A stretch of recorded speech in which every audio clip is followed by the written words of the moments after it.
HB 1354. So often in your task, it's a thankless job. So hard to get people to cooperate and to work together. You showed great tenacity in getting this thing pushed through, and we just wanted to recognize you for your hard work in the state legislature. So, thank you. Jill Grano. Oh, that means so much. From Thank the you. Colorado Senior Lobby for serving our seniors. Thank you so much. That means a lot to me. Thank you.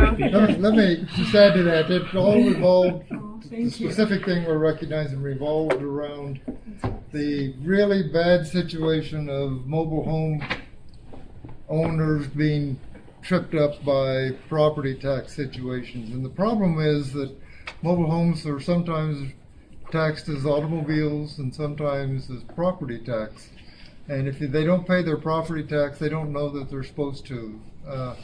So they're having them foreclosed for $100 shortages, and then someone buys them up and knocks on the door and says, You're out. I'm now the owner. You either get out or you can buy it back for $5,000 or $10,000. It's a terrible, terrible thing. And Jill stepped in and actually purchased a bunch of those, and continued the fight. And her testimony at the Capitol was key to getting this change passed, so that now the state assessor, or the state treasurer, or the local county treasurers will buy them up. They won't put them on the market. So it kind of takes care of the problem. And it's just peanuts, it's not like it's any significant amount. Yeah, the only beneficiary were the people who were buying those tax liens. It's just a really terrible, terrible situation. There were a couple of them that were published in the paper.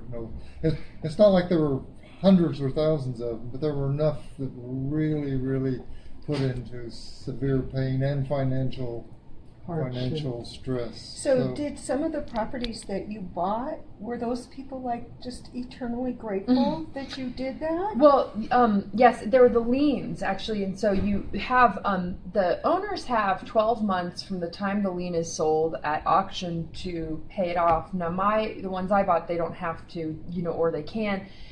But I knocked on every door in Boulder of the ones that were on the list to warn them that, that there was, if not myself, somebody owned their lien, and maybe knocking on their door.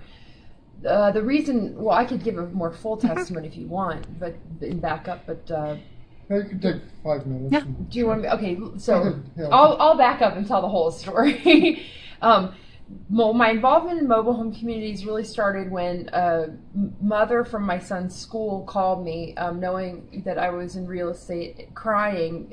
She was an immigrant woman with 3 kids, severely abused by her husband, who had then left her, and one of her kids she was abused so bad her son was born at 1 pound 7 ounces and almost died, but he's disabled. And anyway, she was being evicted from her home, and she said, I need help. And rather than just refer her off to an organization, we looked at all the options together for various affordable places, and really found that our mobile home community offered the best solution, where she could own her own home and be safe and know that she would not be evicted by a landlord, and then pay really low lot rent. So I started a GoFundMe campaign for her, and we raised $40,000 to the community and bought her a mobile home. Totally changed her life. And then a little later... Hey, this is Harvey. Oh. Hi, Harvey. Oh. I'm sorry. Go ahead. Okay, just a little later had read in the newspaper about this woman who was buying up tax liens in Boulder and then waiting until people didn't pay them off and knocking on the door and saying, you have 15 days to leave your home, and I own it now.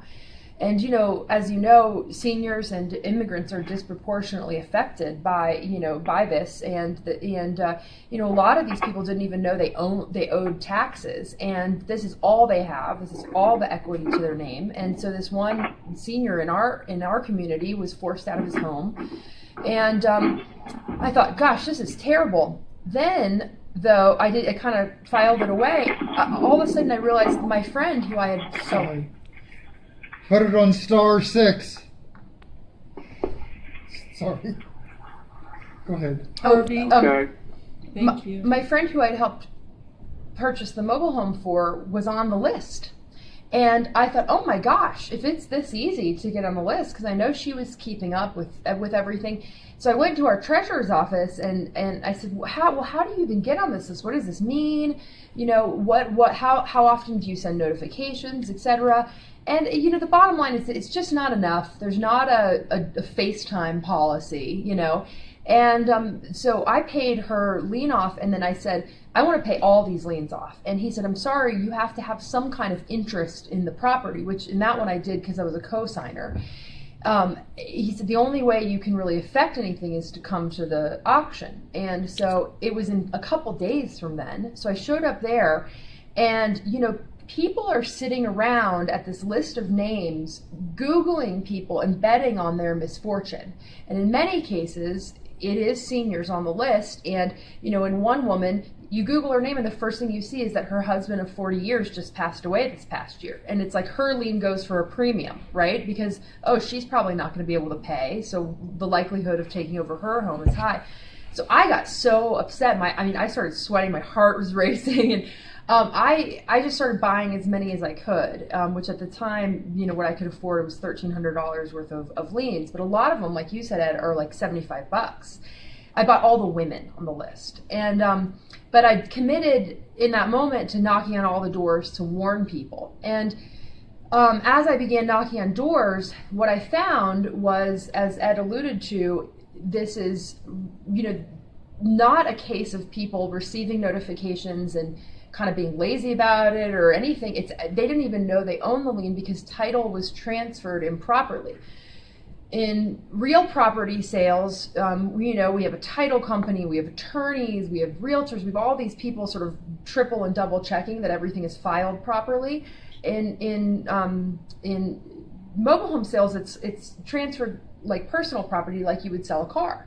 So I could just give you my title right here and sign, and you could sign and we'd be done. And so what would happen is they would sign and think it was all set, but not take it to the treasurer and record it. Or in one case, someone signed on the wrong line and then had left the country, so it was recorded improperly. So these owners are getting bills in the old owner's name, and just like any of us would, tossing them, like, oh, this isn't my mail.